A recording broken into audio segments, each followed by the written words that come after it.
Safeguarding Africa.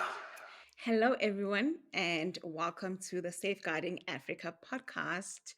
I am Mandy Samtembu, your host, and today I am excited for two reasons.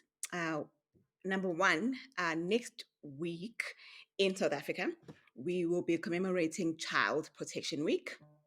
And this is a week to raise awareness on the need to protect children from abuse, exploitation, neglect, and just all other forms of violence. And the second reason why I'm excited is because we have an impressive guest with us today. And I'm going to talk a little bit about who she is and what she's done, but I'll give her room to give us more details and meat about the work she does. So, our guest today is Lear Waltzman. Leo Waltzman is hi Leo, welcome. Thank you. Um, Leo is a mental health advocate. She is also a teen, child, and family counselor, and she is the founder of Breaking the Talk, which is an online therapy practice. Leo, welcome. Thanks for having me. Thanks so Uh, much. it's a it's Yeah. it's a great pleasure. Yeah. Thank Um, Before we get started, can you just tell us a little bit about yourself and you. Yeah, what you do? sure. Awesome. So I'm Lyra. I'm originally from Joburg, and I started working in the mental health field by being the youth spokesperson for the South African Federation of Mental Health. So that was like the start of my working with youth and awareness, how to better provide safety for them, how to better provide help for them. And then I started to study, uh, you know, therapy, Mm, psychology, specifically child psychology. And then during COVID, it kind of all started, and I was studying ADHD, and I saw like the lack of like support and help and just misunderstanding of young people. And I then was like, oh, I'm going to do Breaking the Talk, which is basically like changing the way we help the youth. And so, yeah, I started providing online therapy for kids, for teenagers, for families. And within all that, I was doing a lot of mental health advocacy and awareness, specifically for within like the African region, um, and how to, look after and provide and safeguard uh, young people. So, yeah. wonderful, wonderful. Um, so one of the things I saw on your website is this phrase that I really love. It says, "Your child deserves a safe space for Yeah. their mental health struggles." Hmm. I really love that. One, because I think it really speaks to safeguarding young people, For sure. and safeguarding something that we've discounted for years now, right? Which is Hmm. mental health. We've thought that if a child is physically well, then a parent is doing a great job. All the adults in that child's life are doing good. But now we've come to realize that, especially after COVID, that actually young people could present as okay and well, but not be. So it's so important that they have a space Yeah.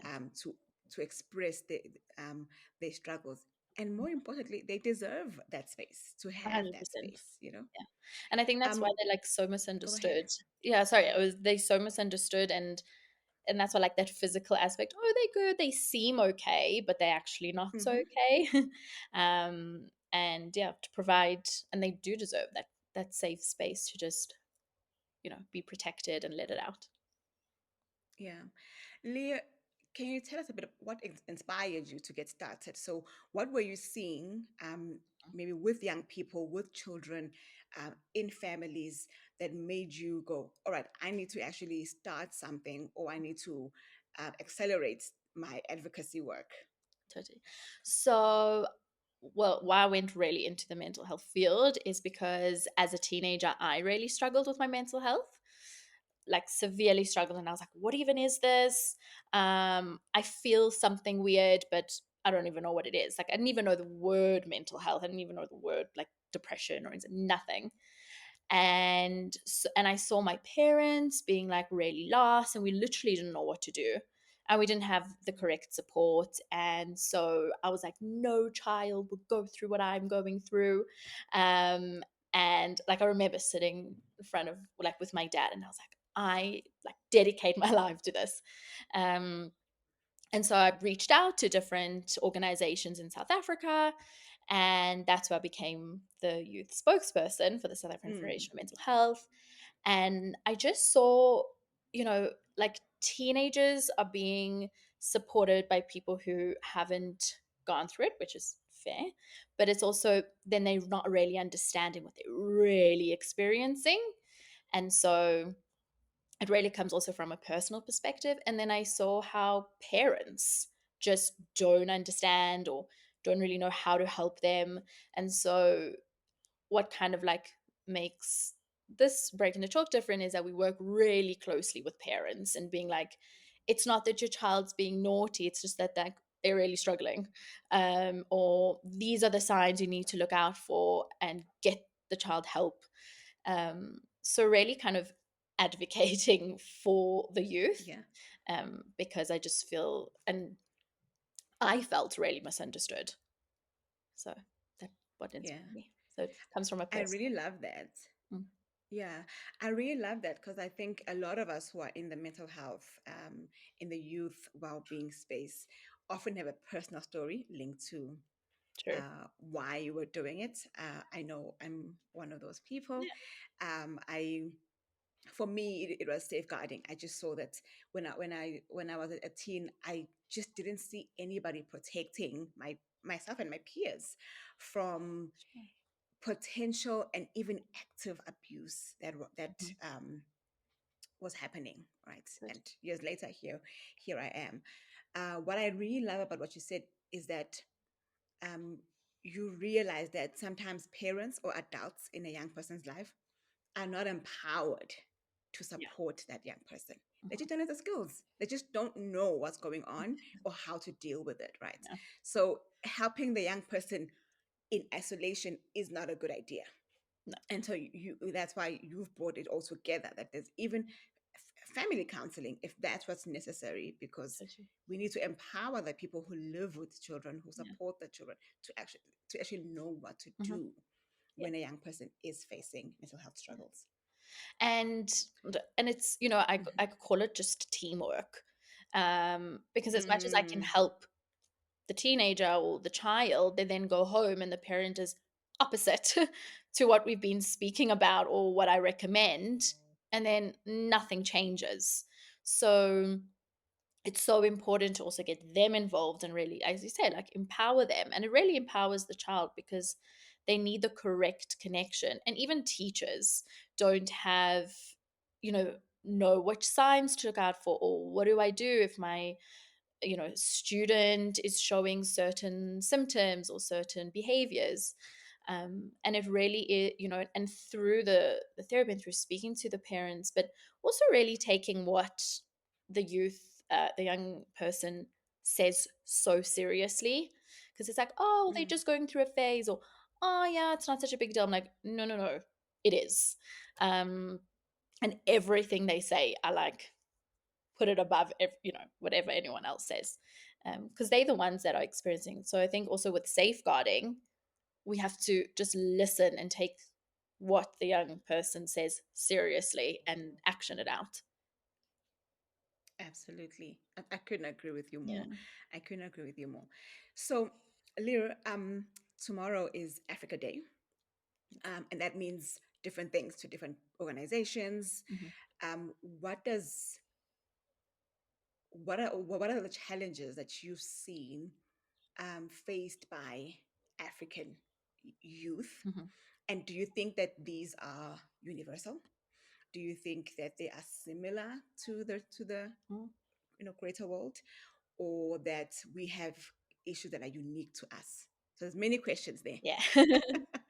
I think, I mean, I through really my advocacy and like awareness. First, there's a bit of both. There's where it's totally not taken as seriously in like the Africa region, where it's just like not a big thing, or what even is mental health, and like there's not even words for depression and all of that, and it's really Mm-hmm. stigmatized. um, Also, the support that youth get here, there really is none, and it's not good enough.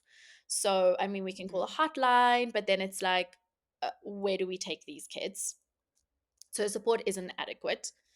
But at the same time, when I do my work overseas, kind of also see a little bit of the same of they need to wait for years to get the help that they need, or there's not enough awareness around it, and the rates are just like staggering, staggering, staggering. So the African region, it's more the like stereotype that I see, or that there's no like services for it, whereas Mm-hmm.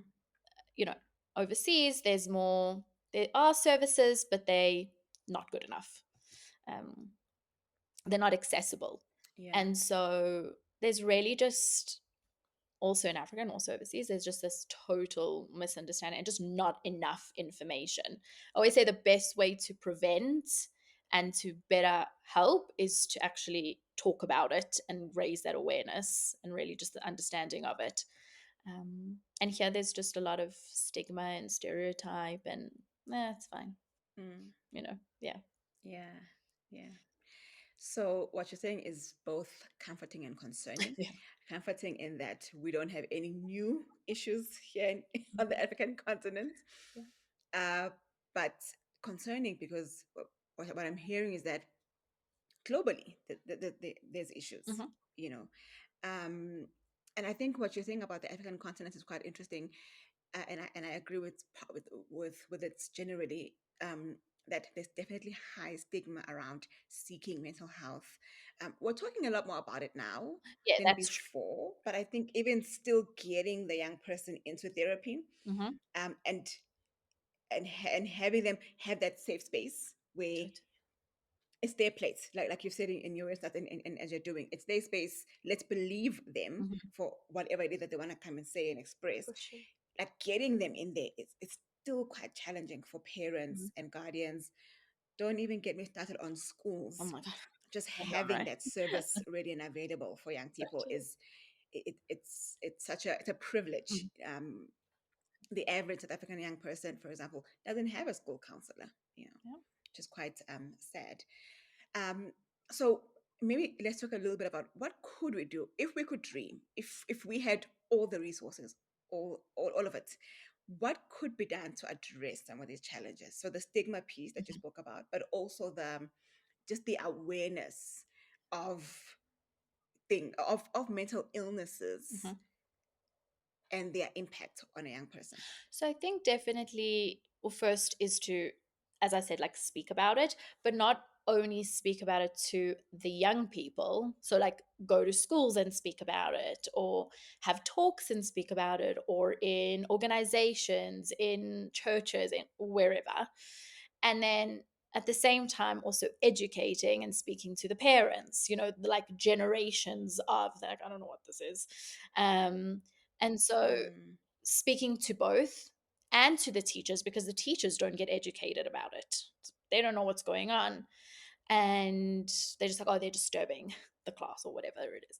So mm, mm, it's really just explaining and talking about that it's actually an illness and it's actually a sickness. So just like the physical, there's also the mental and the emotional.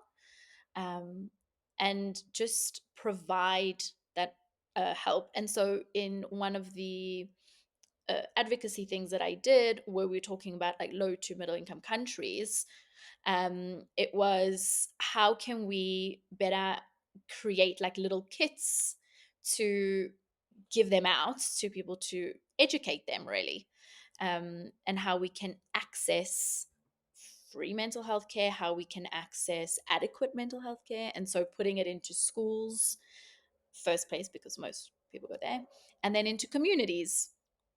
So speaking about it at teacher trainings, in communities in different areas, and really just talking about it. And Yeah. talking about the signs, talking about the symptoms, talking about how to help, how where to get care for. And so I get a lot of, like, sometimes on my site I get, I like, I'm needing urgent help. um, and then, it's quite difficult because I'm not a lifeline. So, there are some, but it's not known as much. Yeah, so they can't get there, they can't reach Yeah. it, so it really needs to be in their communities. Mm. I I really like that, and I agree with it. I think talking is always the first Yeah. step. One of my favorite quotes about the power of talking goes, "Shame can't survive being spoken. It needs secrecy, silence, and judgment." And we can just simply replace the word shame with mental Yeah. illness, abuse, neglect, Hmm. exploitation. All these ills only survive and thrive in our communities because of Yeah, silence. totally. So the more we talk, the more Yeah. things come to Mhm. the surface. Yeah, You when know. I used to be in when I used to be in clinics, um Yeah. as a patient, and they're like, oh, they would lie, like, to their families and be like, oh, I just told them I'm at this, holiday place, or I'm at a work trip, or I'm, and no one would, like, visit them, no one would know that they're going through it. Mm, And so that that's really tough to go through struggles yeah. alone. And that's often why we see Yeah. the suicide rates, all the rates that we see, because Yeah. they don't speak out, they don't get help. Absolutely. I also really I love the idea of going to where young people and their caregivers Yeah. are. So going into the Mhm. communities, if there is going into the religious spaces or groups where people often gather, um, you know, Mhm. traditionally or as a routine, whatever, for whatever reason. But if that's where they go and we're likely to find them, then let's go there, you know, and and then do this work of talking about these realities that young people Yeah. face, and then also, of course, doing some practical work as Mhm. well, and helping parents, caregivers support young people. What do you think is, and maybe you can tell us a bit about how you do Okay. this, the role of emotional first aid training work, first Mhm. responder when it comes to emotional distress. What's the role of that in helping caregivers, parents, Mhm. teachers, but also, yeah, how do you do it, and what does success look like, I suppose, in that area? So, as, like, the first person, so it would be a, tell me if I'm understanding you right. Like, the first person would be Hmm. the teacher, the principal, the parent, a friend, if there is a Exactly. school counselor. um, and so, around that, there would be like, okay, I need help, or this is what's happening. And then after that, it's like, okay, well, how do we get the correct help for it? So it has to go from Mm, the initial crisis to, okay, we need further help, long term help, adequate help. Then we need to go into clinic, yeah, therapy, yeah, everything else. And so yeah, the yeah. yeah. So no, No, continue. Sorry. the first responders need to know actually what to do. So they needs to, that's Hmm. where they need to be educated. But the successful, as you say, is to really go from, okay, mom, I'm really depressed, or teacher, I'm harming myself, or there's something going on at home. And it's like, okay, well, what are we going to do? And then making those further proactive steps. But again, taking it seriously and knowing the signs, knowing the symptoms. So if a teacher who is like really the first person sees something off, then they need to take the action and do something, because a lot of the time the young adult can't stand up for themselves. So I think Mm. that's what is really important. answer to. Yeah, yeah. So I love that because what we're saying is that whoever lives with a young person, whether it's a parent, a guardian, a teacher, um, or even a Your friend. friend, right? Whoever gets to know or be aware Mm-hmm. first that this young person is struggling has a role to play, which is to Yeah. listen and to just say, okay, what do you need? So the power question there of, okay, what do we do about this Yeah. information? So we're not expecting them Yeah. to become a counselor overnight or a psychiatrist or a psychologist, right? We're just saying, just listen and then ask yourself, what does this child need For next? sure. And then go to the next, Mm-hmm. right? And the next can look like a variety of things. It can look like an inpatient treatment center. It can look like a psychologist. It can look like a counselor, right? It can look however it looks, but you don't have to be that expert. You just need to be the one who basically almost holds the child's hand to the 100%. on the way It's to you. You're the basically expert. like the middleman, like the mediator. Like I remember Yes. as an adolescent, I went to the school counselor. I had a school counselor and went to the school counselor, and I didn't really do anything about it. So it became even worse. And then it was okay. Well, you needed to then go and get me more help. And as a friend, then my I told my friends, and then my friends went and told my parents, and then my parents went and got help. So it has to be proactive in order to actually see a change. Where obviously a teacher is not a therapist, Mm, so it can be a holding yeah. hand and a supportive Yeah. hand and part of the team, but can't provide what the child really needs. Yeah. Absolutely. Absolutely. And if we bring it to the African context, what I just heard you say about, your friends were aware that you're not okay, so they told your parents, and then you got the help you needed. It took a village. It didn't Yeah, just 100%. take you, the person who's not well, to get yourself the help you need, but it took a village coming together and saying, okay, I don't know what to do, but I can just tell her parents. That's the best Hmm. thing I can do. And parents saying, okay, we're parents, but we don't know what to do, so we can get a Exactly. professional in to A help huge us, village. A right? huge village. And even like with breaking the jaw with um the online therapy practice, that's exactly how I do it. Like with the village, it's I speak to the psychiatrist and the teachers and the parents and whoever else in the family and the kid. And so it's like really this like Mm, teamwork, and as you say, the village, because the kid can't do it on yeah, their own. yeah, yeah. I love that word too. That it takes Yeah. teamwork, right? If we're going to help our young people move Hmm. through their challenges successfully, it's gonna take teamwork. It's gonna take Yeah. the village. 100%. Lyra, I have Yes. a few more questions for you, Super. but I'm really enjoying this Me too. conversation, Thank and you. I hope anyone who listens to it will really understand their place in safeguarding Hmm. young people and in participating and contributing to their success. Because we always say here at Safeguarding that the young people we're looking at now are the future For adults. sure. So, what kind of future adults are we Yeah. preparing for our Educating them. society? You know, what yeah, who are we going to wake up with a few years from now? And are we going to be proud of ourselves as the Hmm. current adults for having those, whatever that product is going to be at the end of the day, Totally agree. Um, so if we're looking at ahead, again back to that, like we have all the resources question.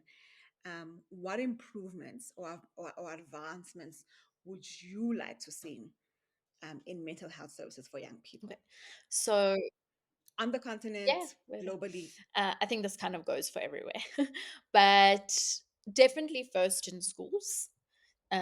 So like putting someone that's educated about mental health, safeguarding, really anything in that realm, um, and then kind of educating again, going back to it, educating the teachers and the parents, um, and then also educating the young adults. So really talking about it on like a really a practical level and just teaching them about it. Like so many times, the I have patients who are like, I don't know what this is, or this is the really giving them tools and skills and the basics of basics to look after themselves and to know how to Mm, get the help and to know that if this is not okay, I need to tell someone. Um, so kind of saying that it is okay to yeah. ask for help, and you need to and you should. And then as well as getting accessible mental health care. So like in African region, there isn't really. Um, and even overseas, like UK, for example, there's the NHS or CAMS, and it's months and months and months and years and years and years of waiting on a list. And so here Mm, it's just there is not enough of it. So if more people can, provide like at schools, and then they can actually get like the free care, or if it's in the communities, and just providing more accessibility to it. So more therapists providing different, types of therapies, that would really be elite. But really going to the yeah. Top basics, it's tier. really going to the basics. So, like, if this is what's happening, this is Yeah. what you need to do, or if you're feeling suicidal, this is what you again need to do. So, really, also teaching them the basics of how to look after themselves and ask for help, because that prevents Yeah. basically. Yeah. Yes. Yeah. Yeah. Yeah. And with this kind of stuff, whether it's preventing and safeguarding against abuse or mental illness or challenges, prevention is actually the place we want to work from versus being reactive. We know we have to react at some point, but Mhm. if we can do better at prevention, we would be actually even better Yeah. at responding Yeah. to one of the or two cases that Mhm. do Yeah. require And active that's where the response. Right? education comes in. I love that. That's why we can prevent, Absolutely. if people know more, and then we, you know handle it, we react before the worst of the worst. Exactly, exactly. And I also love that we also have to empower young people too to bravely and courageously say, I'm Yeah. not okay. Because if they can say that early enough, then we can Mhm. prevent, as you said, things from escalating and Yeah. getting worse, right? And then access. Oh, No, access, access, I access, know, it's true. Yeah.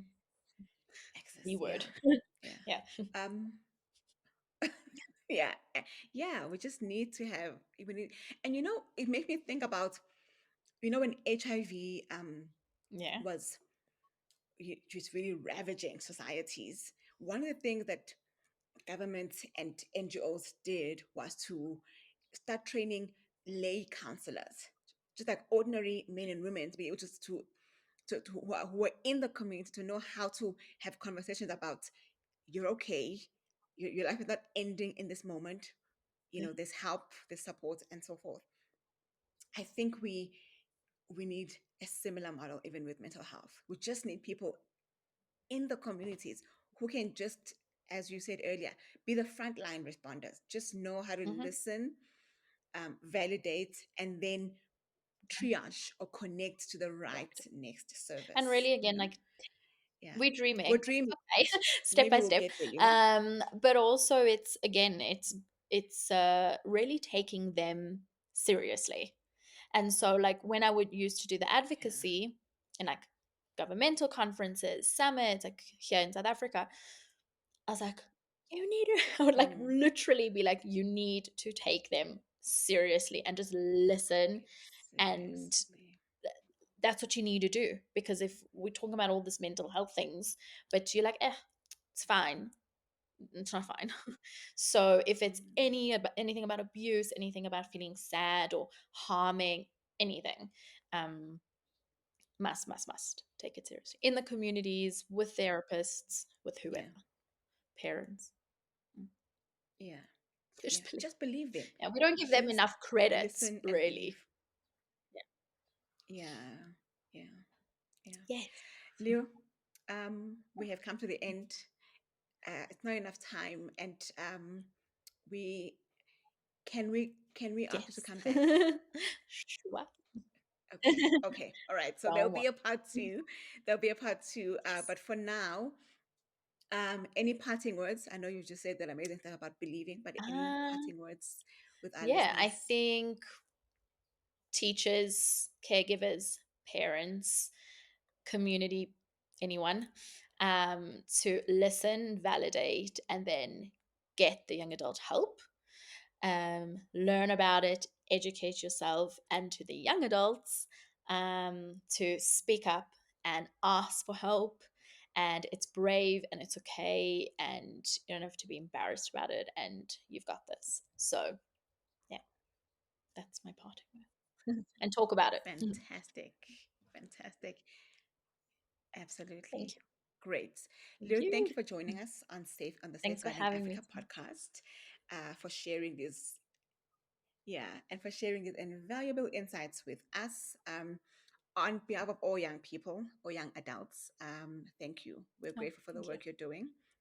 And to our safeguarding champions listening to this, thank you for being part of our community. We hope that you have found a few nuggets that you can just use and apply in your life with the young people that you support immediately. Keep empowering yourselves, and keep safeguarding, protecting, and nurturing young people. And as we always say here, be who you needed. Amen. Thank you. Thank you. Safeguarding Africa.